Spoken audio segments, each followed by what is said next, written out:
Welcome to Penrose Learning, where we make understanding easy. You begin by choosing 5 to 10 seed keywords that describe your channel. Think nouns and short phrases.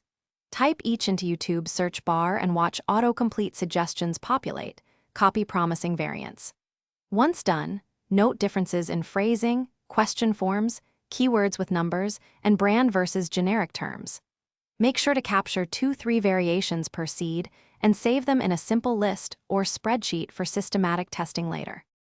Next, analyze the search results for each variant. Inspect titles, thumbnails, view counts, and publish dates to infer demand and competition. Open 3 high-ranking videos and read descriptions for repeated phrases and tag patterns.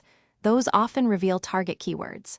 Once done, compare search volume signals from analytics or a free keyword tool and prioritize queries with clear demand but moderate competition. Make sure to flag intent, tutorial, review, or list, since intent changes title and tag choices. Finally, refine and test. Craft titles and thumbnails focused on your chosen keyword and run a/B comparisons across uploads. Monitor impressions, click-through rate, and average view duration to see which keywords perform best, and iterate every 1-2 weeks.